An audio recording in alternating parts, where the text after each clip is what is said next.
Hiriyaatoo tanaan waggoota lama oliif hiriyummaa waliin dabarsineerra. Ji'a onkololeessaa darbe kana jechuunis ji'a torba dura jettee hiriyoota keenyatiin wallollee walitti muufannee addaan fagaanne. Baay'een ishee jaaladha ture. Sana booda akkan ishee hin arganneef bilbila ishee cufattee na jalaa dhokatte. Dhokadhee karaa isheen manatti ittiin galtu irratti eegus argachuu hin dandeenye. Muufannaan keenya cimee gargar nu baase. Gargar bahuu keenya gaafan baru dhukkubsadhee hojii dhiisee torbee lama manatti galeera. Nama kamiyyuu argaan jibbe hanga yoomittan akkanatti itti fufa jireenya biraa jiraachuu nan danda'a jedheen murteeffadhe. Ishee dagachuuf jecha intala takkaan wal bareen hiriyummaaf gaafadhe tole naan jette. Intalli yuunivarsiitii irraa eebbifamteet hojii barbaacha magaala teessi malee dhalattuu magaala sanaatii miti. Achiis beeksisa hordofee hojii barbaade fi amma hojii qabatteetti. Intala tanaan erga wal bare reefu ji'oota afuri miidhaa jaalalaa hiriyaatoo jalqabaa sanarraa na bayyanachiisteetti. Amma ishee sana baay'ee yaade hin beeku. Yeroo tokko garuu waggoota lamaan jaalalaan dabarsine yoo yaadadhu mataana dhukkuba. Ana dura hiriyaa biraa qabaattus anaaf hiriyaatoo jalqabaati. Jaalala ishee irratti waanan jalqabeef humnaa olan ishee jaaladhan ture.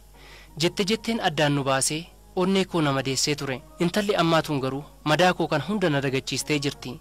Ani immoo isheedhaaf hiriyaa jalqabaati. Isheen yeroo jalqabaatiif dhiirri waliin ciiste ana. Keessumaayyuu ji'oota lama as utuu na hin argin ooltee hin bultu.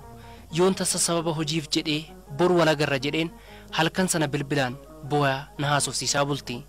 Gaarummaan ishee nama kamiiniyyuu hin dorgomsiifamu. Maanguddoota ergee kaadhimmadhee mana qopheessatti abbaa warraa fi haadha warraati jennee waliif mallatteessinee guyyaa itti mana tokko jiraannu eegaa jirra. Kun immoo ulfina maatii keenya lachuutifuu murteessadha jennee walumaan mari'anneet amma mana adda addaa jiraachaa jirra. Utuma akkanaan jirru tibbuma darbe kana magaalaa keessa utuun deemaa jiru hiriyaatoo ji'a torba dura gargar baane tanaan walitti dhufne. Wantan amanuu dadhaben arge ulfa guutuu taatee dubartoota lama waliin deemaa jirti. Anatu ishee arge malee isheen na agarre.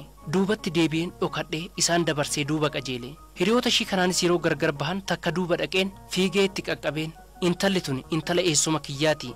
Biyyaa baqattee dhuftee as jirti. Yoon itti mul'adhe gaarii hin ta'u jedheeni. Mee seenaa ishee natti himi eessaa ulfoofte adaraa rabbii na hin dhoksin. Heerumtee jirti jedhu dhugumaa jedheen dubbii qulqulleeffachuuf gaafadhe. Intalli tun dura hiriyaatoo turte yoon jedheen dubbicha na dhoksiti jedheen isa kana sobe. Hiriyaan ishee tun miira tasgabbaa'anarraa dubbisuu baattus lakki hin heerumne. Hiriyaa tokko qabdi turte. Isarraa ulfooftee gargar akka bahan natti himteetti naan jette. Nama akkamiiti jedhee gaafadheen bakka akkanaa hojjeta jettee natti himteetti naan jette. Ana ta'uu koon bare. Duubatti deebi'een bakka isheen seente sana hanga baatutti hojii koo hafeen taa'ee eege. Yeroo na agartu boorsaa baattu narratti darbattee eeyyitee na baqatte. Anis boo'ee namni nutti yaa'een tasgabbeessee kaafee tokko teenyee haasofne.Anii fi ati erga gargar baane reefu ji'a torba dabarra. Ani amma ulfa ji'a 8ti.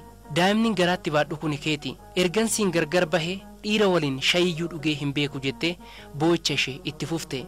Hin boo'in ansi gatee miti. Bilbila kees yaaleen cufaana jalaa ta'e. Manas dhufeen si dhabe jennaan si dagachuufan bilbila koo cufe. Hiriyoonni kee waan hin taane natti himan. Asin taa'u jedheen ji'a tokkoof maatii kootti gale. Ulfaa'u koo barraanan akka maatiin koo narratti hin beekneef jedheen gara na deebi'ee jiraachuu jalqabe. Yeroo addaan baanu sana ulfaa'u koo hin barre ture naan jette. Anis walitti deebina walirraa hin fagaannu jedheeniin bilbila wal jijjiirree mana ishee deemee bare gara mana kootti deebi'e. Amma isheedhaan walitti araaramuu fi intala lammaffaa tana akkamittan dhiisa. Abbaa warraa koo boruu jettee narratti of gattee waliif mallatteessinee jaalalaan na simattee guyyaa maatii keenyaaf affeerraa laaqanaa goonee waliin gallu eegaa jirti. Ishee duraa tana dhiisuttis baay'een ishee jaaladha. Anaaf isheen jaalallee jalqabaati. Kana biraan immoo amma daa'ima koo garaatti baattee jirti. Durumayyuu yaalin ishee argachuudhaaf taasise naaf hin milkoofne malee ishee barbaadan ture. Kanaaf yaa dhaggeeffattoota marii utuu isin taatanii maal gootu garatti murteessuu dhabeen jiraatii hiriyaata ishee dura daa'ima garaatti siif baatte sanatti deebiinaan jettu moo ishii dhabuu keetiin miidhaa jaalalaa sirra gahaa ture sana kan si bayyanachiiste jaalalaanis si simattee si amantee waan hunda si waliin raawwatteetti waan ta'eef ishee waliin jiraadhu naan jettu utuu isin taatanii maal gootu.